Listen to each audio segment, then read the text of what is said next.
Hey, welcome to another edition of Kyle Meredith with. It's the interview series presented by WFPK at WFPK.org, Consequence, and the Consequence Podcast Network. Thanks as always for making your way here and checking out the series. Of course, you know what to do. If you like what you see, what you hear, hit that subscribe button. I put out 3 new interviews every single week, so it's a great way to keep up with all of your favorite artists. And I'm so excited today because one of the all-time greats I get to talk with today, Jerry Harrison, here to talk about Talking Heads and the 40th anniversary of Stop Making Sense. Hello. Hi, it's nice to be with you. It's a pleasure to meet you on here, especially, God, what you've done, not just with the Talking Heads, but in your other musical incarnations beyond that, in the production work that you've done over the years. I mean, you are so woven into the threads of musical history, so it's quite the honor to have you on here. So first off, hi. Hi, and thank you for all the compliments. It's I've had the good fortune to, what did they say? May you be blessed by living in interesting times, and I think that I certainly was, and I've been able to witness and sometimes be an important part of transitions, changes in technology that affected the way music was being made, changes in style, and even changes in the place that what it means to people within the context of their lives, I think has changed dramatically. And it's you can write it down and you can talk about it, but to live through it is a very different thing. Yeah, that's, of course, that's been a lot of the conversation right now. We talk about changing musical styles all the time, but the changing in technology, only creeps up every so often. And it's interesting to think back, around the time when synthesizers and drum machines were coming in and people were worried that robots were making our music. Right. Robots control, but at that time, robots controlled by people. Sure. And now we have robots making their own music. So yeah, that's got to be I don't know. It's got to be an interesting. I mean, I think everybody's got an opinion on this, and I'm even to some point, maybe it's a tired conversation, or maybe we're on the cusp of really being in trouble, depending on who you talk to. But that I think just taking the context of what you're talking about, that's got to be an interesting point of view for yourself, who has seen the whole scope of it. Right. To me, the most fun time to me was, I'm old enough that I remember sort of doing a recording session where it was sort of like the musicians are in that room, and then the technicians, it's not how it was at Abbey Road wearing white lab coats, but they're in this room. And it's sort of like you're a circus act that's being watched and recorded, but you have nothing to do with that. No, this is for the engineering technical professionals. It's sort of like, yeah, you're a great race car driver, but get out of the pit. You don't know anything about like changing, the camshaft or anything like that. And then so it was the transition to when control rooms got bigger. And I would also say, as a producer, I learned from Eno this idea of thinking of the recording studio as an instrument in itself, and part of the whole process of making an album or making a sound was stuff that you did with your own instruments and maybe pedals and effects that you had built in out there, but also all of the ones that were available in the studio. And the early ones that allowed you to, for instance, capture a little space and time piece of music and then replay it, trigger it back, and things like that. Really exciting things happened, and sometimes it took you all day to do something that now you can do in 5 minutes, but it took you all day, and you were just so excited that you actually could now do something like that you could never have done before with just tape, or some of the ways that they did it with tape were pretty inexact.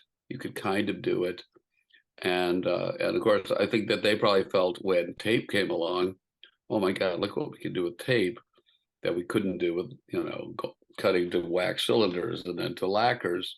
Now we can splice it. I think some people say that Tom Dowd, who worked at Atlantic, is the first person who said, we can cut tape in the middle of a song and you won't know.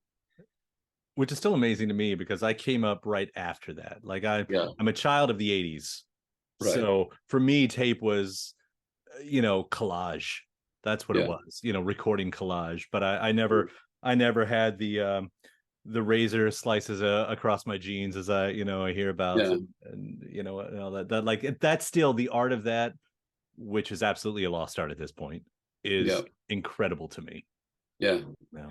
And it was, and I mean, I remember even, and this must have been done analog, that I was doing sort of a alternate mix on the album Casual Gods with John Patoker for the song Bobby Don't Do It, or Bobby. And the way he did it is he had ideas and he went to a part of the song and he then recorded it onto a 2-track and he kept it. And then we went to another part of the song. He did this and then he tried editing them together to see if his idea would work.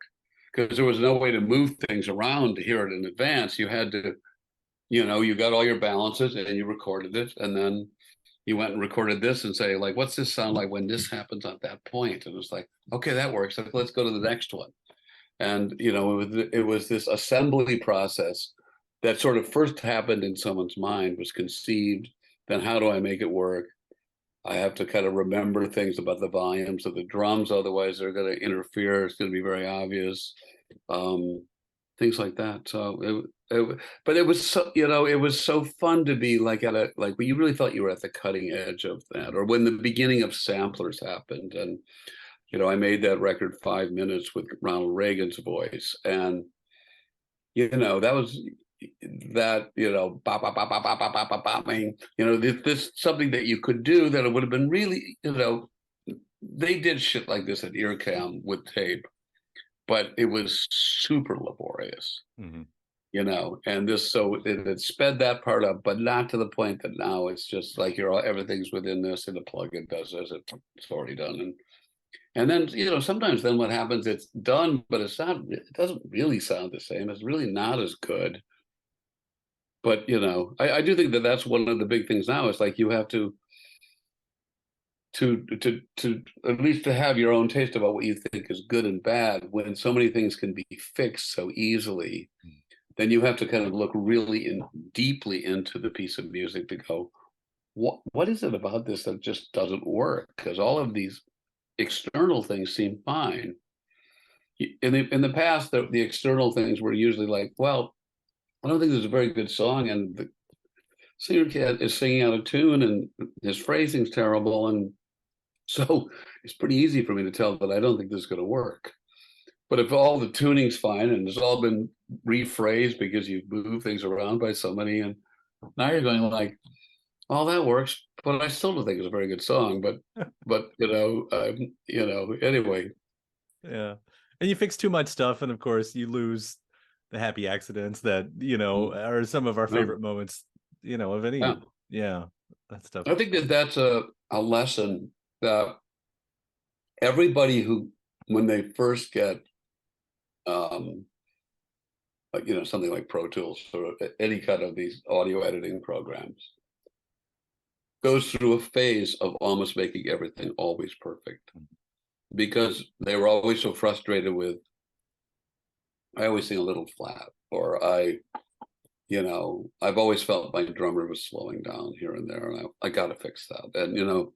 And then you get obsessed with it being perfect, and then a year or two later, you're like, I'm bored with this now, Mm-hmm. And so, like, learning to do just the right amount, I guess that's the art form. That is the art form. And now, and I'll tie this to current day, although I'm sort of tying it to the far past too. Now you're working with remixing what's the Talking Head stuff in Dolby Atmos, right? Which is its own new level that I haven't fully grasped yet, because I don't know that I even have the proper speakers, whatever, system. You talk about that a little bit, because I would love to hear what that means for what you're doing and how that's adding something new, what that's bringing out?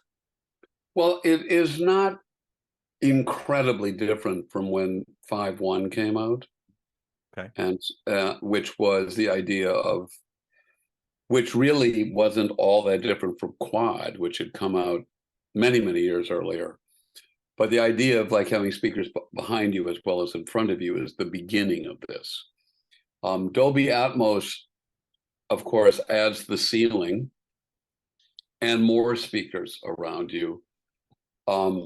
It was easy with 5.1. If you didn't have the speakers in the right place, with sort of a hole could develop in it. And so by having more speakers, you can make sure that that doesn't happen. But you also have to be very careful that if they're not placed right, like, you know, if a speaker's right, especially in a smaller room, if the speaker's like right there, your ear is right here, it could be, this speaker can just always seem too loud, you know. And it's somewhat also dependent on the size of the room. It can matter.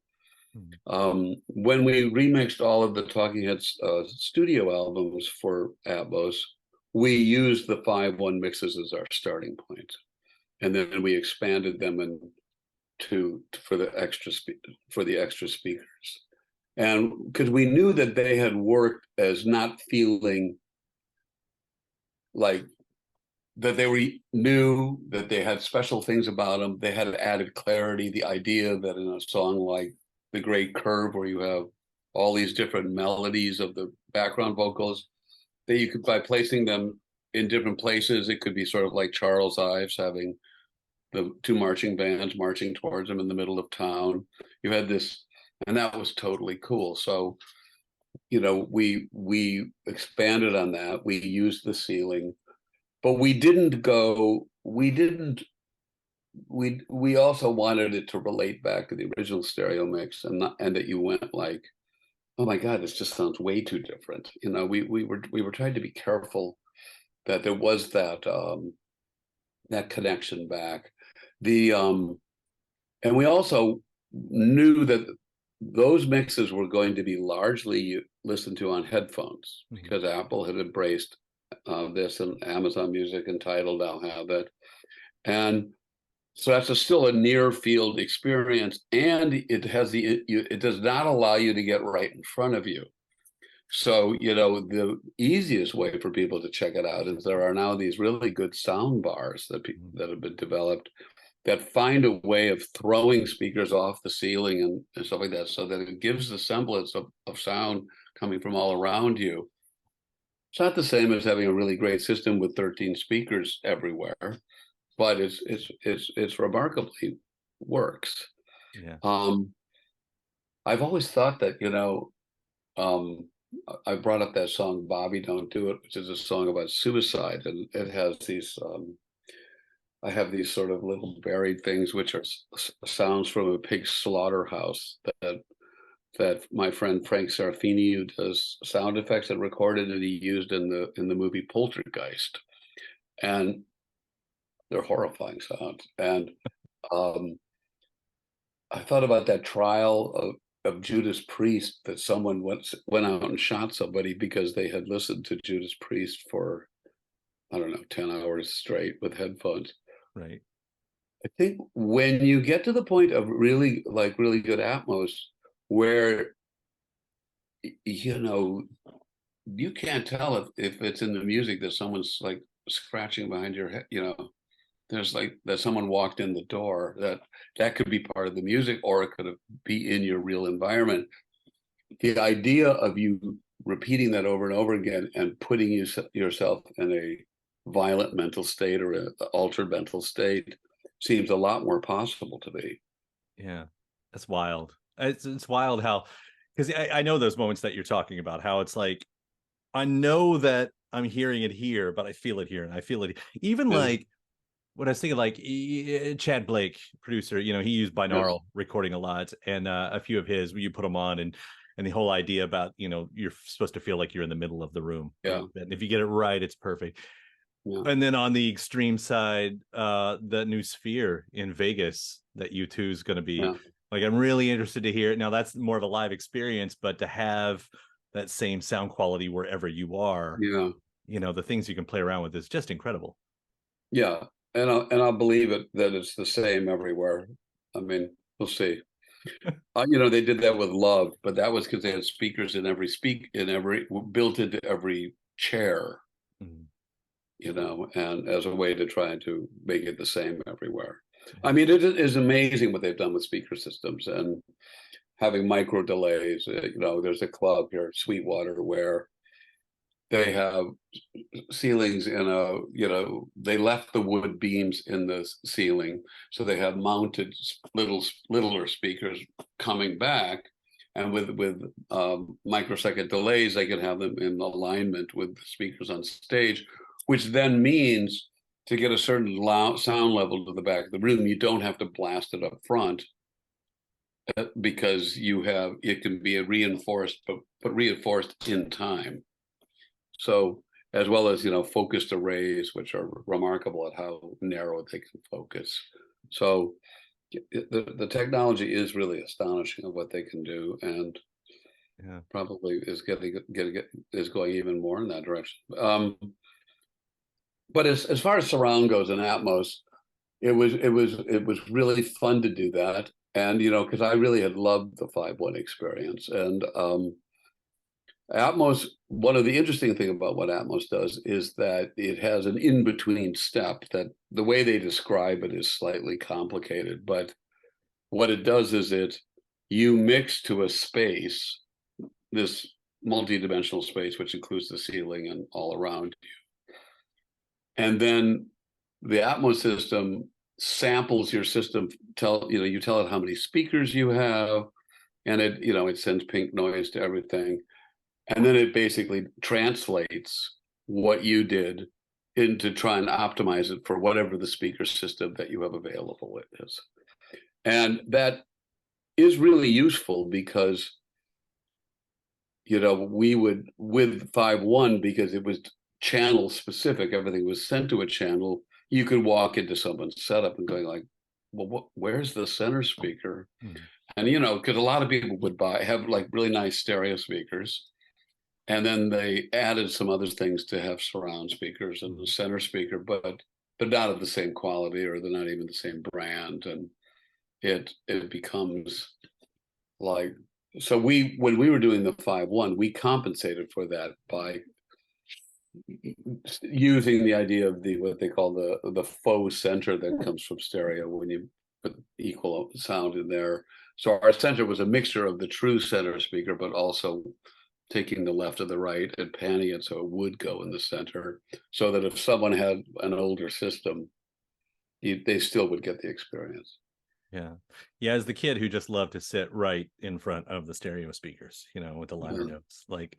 And we just did this for Stop Making Sense, of remixing it for theaters, and then we had to do the conversion for IMAX, which is a little bit different than Atmos. Unfortunately, I was in Europe when that happened, but I talked to everybody, and it didn't go on, everyone thinks it's an automatic process. You just let a computer do it, but no, you have to make some changes. And so they made the changes, and I'm really excited when that's going to come out. And I think it's really exciting I think what'll happen is that you'll now be able to go like, and this is one of the things in multi-channel audio, is you can hear the whole thing, which is the mix that you're used to hearing. But if you want to, you can kind of go and concentrate on what's Bertie Worrell playing right now, or what's Tina, the bass is what they, but like, what's that guitar part? It's like, oh, I can actually pick it out now. It's like, it's there, over there. So if I think about over there and try and reject some of this other stuff, I can actually hear it a little more clearly. So it's really cool. And it also means it's easy to want to listen to it twice or 3 times and focus your attention in different places. Well, when you're looking to, run the box office up the theater, that's the best thing right there, because you want to see it multiple times. And that's, by the way, so this is being put out, it's A24, which is one of the coolest in the game right now. A lot of my favorite movies coming from them, to pick this up for the theatrical run. How did that relationship come about? Because that's not something I think anyone would have instantly expected. Well, what happened is the deal that we had had with Palm Pictures was coming to an end, and they made an offer which we felt was inadequate. And then it's like, well, maybe they're still not even the right company. And I think that there's a truth that often happens is that even a company that's been very good to you, if you have a very long relationship with them, there are times where everybody does things sort of on automatic pilot. Mm-hmm. And so the introduction of a fresh relationship, fresh blood, as they say, is an example would be Bonnie Raitt. Now it's maybe one of her best albums, but when she did Nick of Time, it was when she had moved over to Capitol from Warner Brothers, and she was at a really good point in her life. She, it's a great song, but they also immediately spent more money on it than I think Warner Brothers would have, because they wanted to prove to Bonnie she'd made the right choice by moving, and they had invested in giving her a bigger advance than she would have gone to extend. So that the freshness of it helped make it this was the right decision. So I think that for Stop Making Sense, having a new studio, we were, there were a couple of other ones that were in contention, and we chose A24. We thought they would be the best partners for us, and it's been great working with them. And I think it's, but I think that I don't think we would have been able to have gone as in deep of like, okay, we're rescanning it at 4K and we're going to spend the money on doing this remix and stuff like that. I mean, I was the one who put that together and found ways to say the budget was really, it really didn't cover what we needed to do, but I found ways to make it work. And I think people are going to be like, I love this film, but now it's like, I really feel like I'm seeing it with fresh eyes and with fresh ears again. And I think that's going to be a great experience. And, I think that when we put out, let's say, a Blu-ray version, my intention is that we include sort of all the older mixes and stuff like that, and people can go back and I can talk through, what the technology changes were and things like that, and how. But there's, people are still going to probably go like, I kind of miss this, or there's always someone who misses something from the past.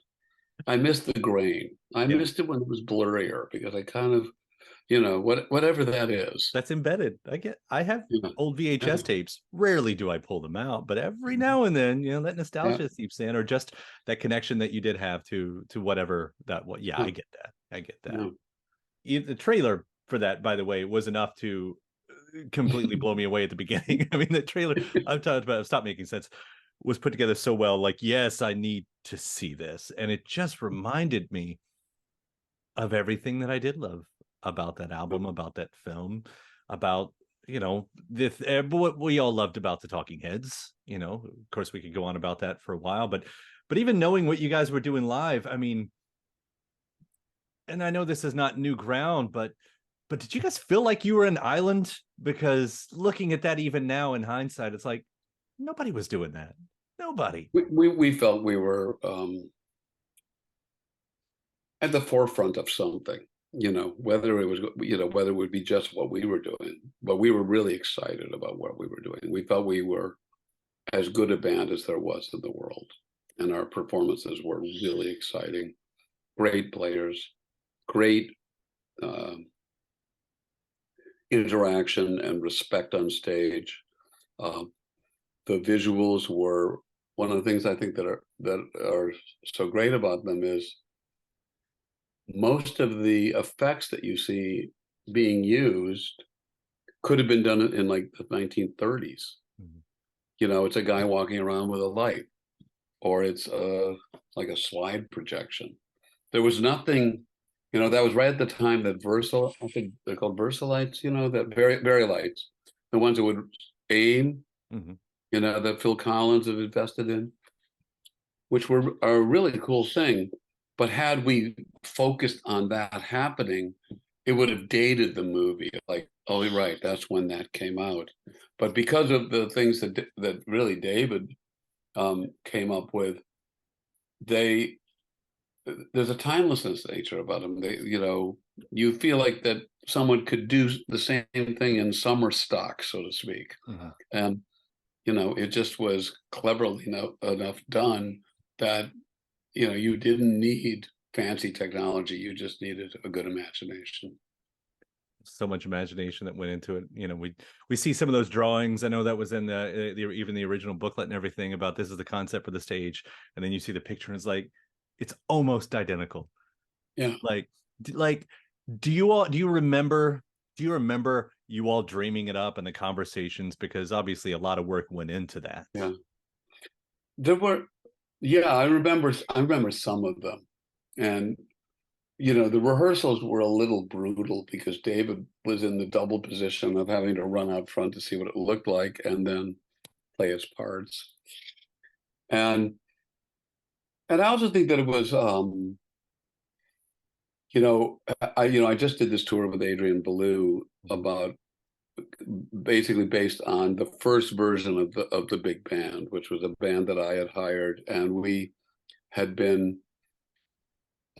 There's a show from Rome that's on YouTube that was sort of the blueprint of like we want to capture that, and so that it's interesting watching Stop Making Sense, which I did. I went right into working on Stop Making Sense right after like doing a month of touring, and it's like, wow, it amazed me. Stop Making Sense only has 2 songs from Remain in Light in it, which is Cross-Eyed and Painless and Once in a Lifetime. It's like,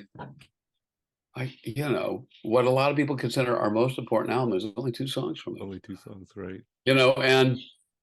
But also there was a looseness and a sort of musical as well as freedom in the earlier one, because you didn't shut the lights down on people so that you could see the projections from behind.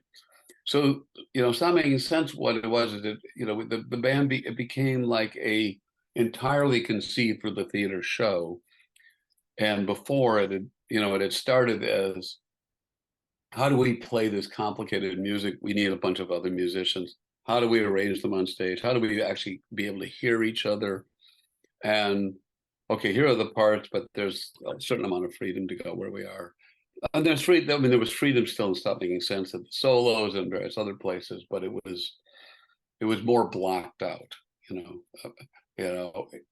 blocking in the sense of what happens in staging, where you're in front of this person, you're here, But it, again, in hindsight, it looks like you guys were always on that track to gotten to the point where now we're going to do something that's so theatrical, that's meant for the stage. It seems like you were always sort of building to that, but at the same time, I think about while you only have 2 songs from Remain in Light, of course you have the newer songs on there too. What Burning Down the House at the time had become the biggest hit of your all's career. So you have this one thing that's completely art house, and at the same time you're running the pop charts.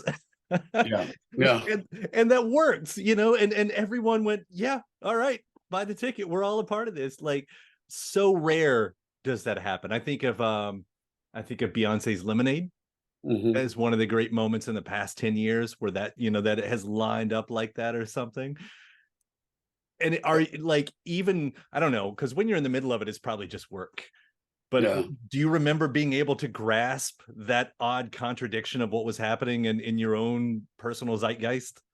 Well, I would say that when I said that I thought that we were like one of the best bands in the world at that moment, that's partially why, because I knew that we had penetrated the consciousness of the world with having songs on the radio or songs in movies, and we were known well enough. We were playing bigger places. We were consequential. I remember playing Forest Hills, and Madonna and Mick Jagger were like 5 feet away from me in the wings. And that didn't happen 4 years earlier than that.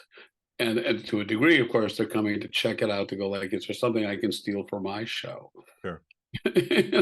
Which they did. Yeah. It's crazy. But it is. I mean, what a great testament it is, and of course, you all are all over the news right now. I know you know that part. You announce this first off, and everyone's like, "Cool, yay, new version, theater." And then, of course, it comes along. It's like, and by the way, all four of them are getting back together on a stage to talk for an interview. And here you are at the top of the press cycle once again. I mean, it's it's amazing, yeah. And I think it's coming out after Toronto. We're going to New York and LA for openings. But then I think it's literally going to be in 200 IMAX theaters in the United States and 500 around the world. I mean, it's mind blowing, really. And also, what is it going to be like in IMAX? How, it's like everyone's going to be, or, look at that pimple. And you guys are following Oppenheimer in the IMAX. That's right. That's right. Yeah. Oppenheimer to it's not making sense. Yeah. That's nuts.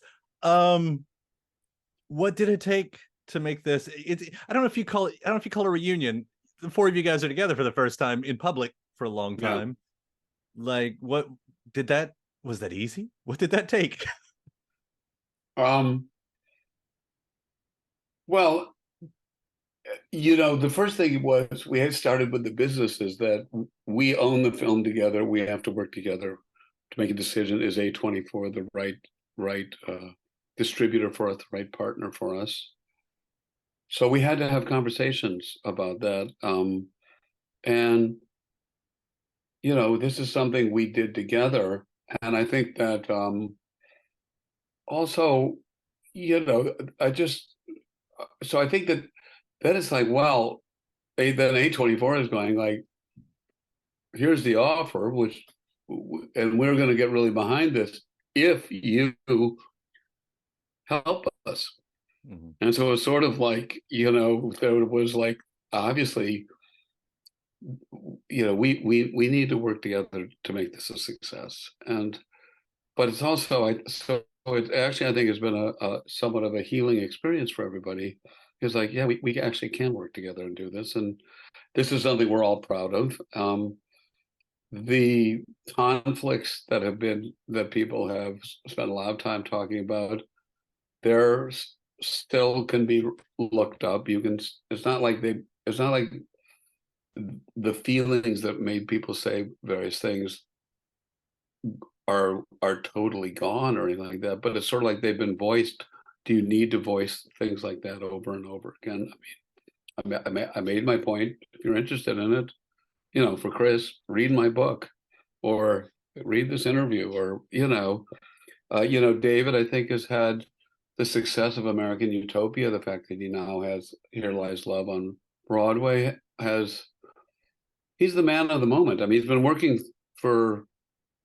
really hard for 30 years, since the Talking Heads or whatever it is, even more. And he's had, some of it had to do with that when he did that tour where he did the song, I think he called it the Songs of David Byrne and Brian Eno. Of course, I was like a co-writer of about a third or a half the songs, but he and Eno had just done a record, so the idea of the title was fine. And suddenly more people were coming to his show, and he was having more success. He was having fun. He could experiment with more things because he could have a bigger budget. And so I think that, and then that sort of culminated in American Utopia. And then, now he's had this exciting thing of reviving Here Lies Love that had been at the Public Theater, the National Gallery, or National Theater in London, on Broadway. And, so I think he also has, that's been given him new confidence, but also given him like, let bygones be bygones, because why waste our time on these petty complaints from the past? And I don't need to prove anything like that, because I have proved it. Yeah. And for myself, who really tried to stay away from any conflicts like this. As you know, I've ended up branching out. I've produced bands for a long time. I've started companies. I've done, I've just tried to keep my mind interested. It's really been great to do this tour with Adrian. I haven't been on tour in 26 years. It was daunting. Trying to get my chops back. One of the things that I see is I'm watching Stop Making Sense, and I'm watching myself play a part play now, and it's like I feel like I'm moving as fast as I can to make the changes and get back and have my hand in the right place. And I'm using different instruments, so maybe it's a little more harder, but it's like I see myself there, and it's almost like I'm talking to Bernie and I'm doing it automatically. It's like, well, youth and playing, having been a touring musician for 10 years helps. Right. I know those videos, like my relation to that is on so much more of a smaller scale, but 20 some odd years ago when I did play with a group of friends, and I see those videos and I go, I couldn't play that now.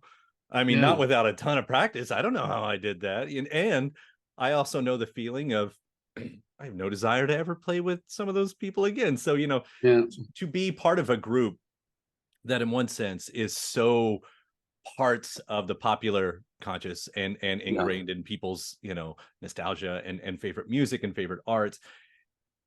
And that question that always persisted through the years about reunions was so much tied to someone's own nostalgia of wanting to get back to a spot anyway, which is a rough thing, I think, for any career musician to walk that line. But as you say, to get to a point where, what does it mean right now? What does all this mean right now? To be able to work together again. What a relief, I guess it is, for us to see some version of it. Yeah. And it's really nice for us. I mean, it's going to be it will be interesting to be in Toronto and in New York and LA, and sort of doing these, I don't know, I think someone's going to be interviewing each one of us, and simultaneously. And I think it'll be, I hope it's that everyone goes like, wow, that was fun. It was really nice to see you, and it's nice to get caught up and to what else is going on in your life.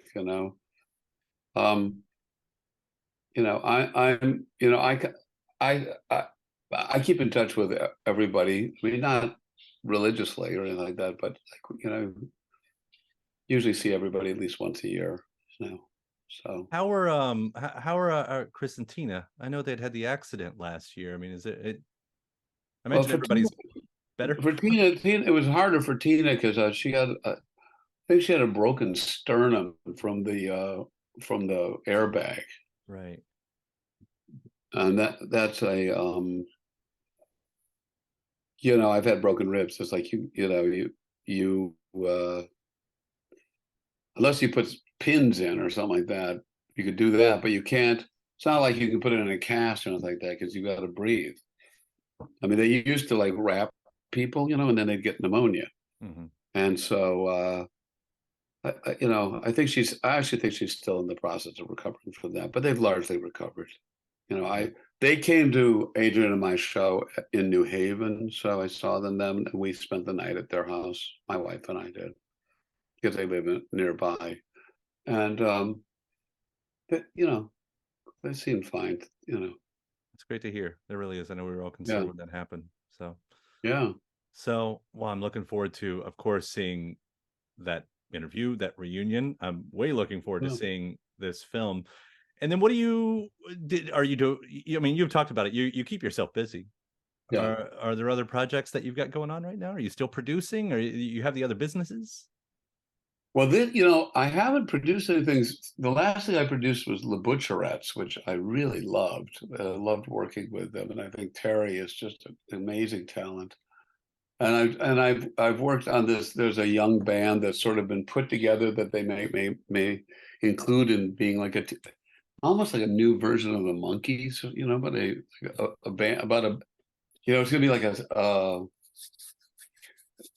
they're called the Runarounds, and the director who does Outer Banks for it's about you know people meeting and forming a band, and then them growing as a band, and them living together, then having other jobs. They have girlfriends, you know, so it becomes it's like a, I don't know if sitcom's the right word, but a serial TV show about the growth of young musicians and forming and becoming a band, and then them growing as a band. So I've worked on music with them, but I had a company that was about doing fintech, about helping young healthcare companies raise money. That was called Red Crow, that we sold to Alira Health, a larger healthcare company last spring, or a year ago last spring. And then I have a company about that I co-founded that's doing the first sort of innovative new thing about trying to deal with the problem of snake bites. And I've been heavily involved with that, and it's been 11 years. We're just getting results back from our first clinical trials.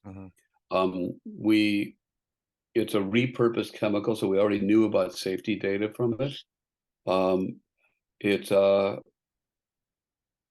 It's designed to be that you get it early, so that it could help get the first thing, get you to the hospital. Most people don't realize what a problem snakes are. Mosquitoes kill the most people because of all of the vectors of malaria, dengue fever, Zika virus, all these different things that it can happen. Humans kill the next amount of people. Sure. And they may catch up to mosquitoes with the war in Ukraine. Right. And snakes are next. Snakes are the third most deadly species for us. They kill 125,000 people every year, and maim at least 500,000, if not more. And a lot of people never make it to the hospital and die on the side of the road, and I'm not sure that they're counted. So we have something that literally you could have in your pocket, and you would take it immediately, and at the very least it would help you get to the hospital. Depending on what the makeup of the toxins are in the particular antivenom, there are places where it might be all you need, or the amount of antivenom you need will be much less. And antivenom can be extremely expensive. In the United States, the current level of what it costs to get antivenom is $60,000 to $100,000 per patient. Wow. And that doesn't include the ambulance, being in the hospital, or any of that, just the pharmaceutical. And the reason is that antivenom needs to be from the exact type of snake that you were bit by. And there's enough speciation change that if it was made from the Pacific Northwest rattlesnake, by the time you got to Southern California, it might be only like 10% effective. So you end up getting 30 vials of antivenom at $3,000 a pop. And every one of those times, you're in danger of going into anaphylactic shock and various other, because the way they make antivenom is they inject the venom from the various snakes into horses or sheep, and they build up antibodies, and then they take their blood and filter it and try to have the antibodies that they're passing on to you.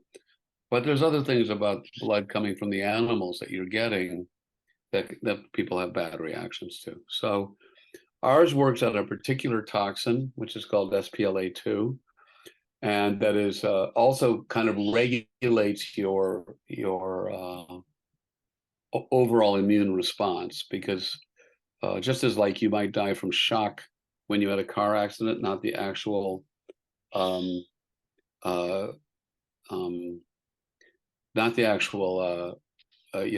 wounds that you got, maybe they will kill you, but you die from the shock first. And so this sort of is something like it stops you from dying from the shock first, and that's why it helps you get to the hospital. Yeah. So even in ones that that the concentration of SPLA2 in the sort of composition of toxins that make up that particular venom is smaller than in others, it still can be helpful. It's just incredible to think about everyone, anything that's happening going wrong out in the world, somebody's working on that. Yeah. You know, and sometimes the most surprising, like I was thinking, like, you know, how many things Bing Crosby was tied into. Like, isn't he like in the brain scan machine? Like he had something to do with that as well. You know, and it's like, you're saved by this, you got bit by a snake and you get this treatment, and you learn later on, it's like, oh yeah, Jerry from the Talking Heads, he helped out with that. Like, that's incredible. That's incredible. Yeah, you know, I was involved with a very high-tech microprocessor design company, and we ended up having gigantic patent infringement suits, and you know, finally, you know, settled for substantial amounts of money on those things, and that was fascinating. And then, you know, of course, I started GarageBand.com, and I was involved with IOTA, and GarageBand became iLike, and so, you know, it's partially because I moved to San Francisco as part of the startup community here, and it was an exciting time. I wanted to be part of that, but it was also you do something. You know, I did like 10 or 15 years of producing kind of constantly, even to the neglect of my children. You know, it's like, you know, a band comes, you're having to pay for them to be here, so therefore you book the studio for 6 days a week. You only take 1 day off. You work 11 or 12 hours every day, you know, because that's how you get it done. You know, and I always try, I had a philosophy of recording is to make sure that the band really could take the time to experiment and find, you know, realize that something won't work and that this is the right decision. And, you know, I also think that as a producer, I've had enough success with the Talking Heads, and, you know, that I didn't feel that I had to make every album, you know, it was my album because I produced it, but it was not I didn't try to like insert always my style into it as a player. I mean, I was perfectly happy to play on records, and there were times where everyone else had kind of exhausted what they're thinking, like, well, I have these ideas that have ended up solving a problem. But the great thing about producing was that you got to work on music that you probably wouldn't do yourself. You know, I produced a band that was not a strict country band, but it was very country influenced. Producing Kenny Wayne Shepherd, like a fantastic blues guitar.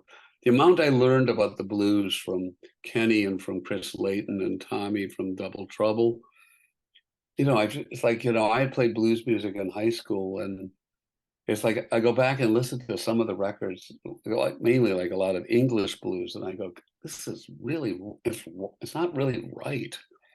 You know, I just had thought it was fantastic, and then you listen to like, oh, I understand a shuffle much better than I did back then.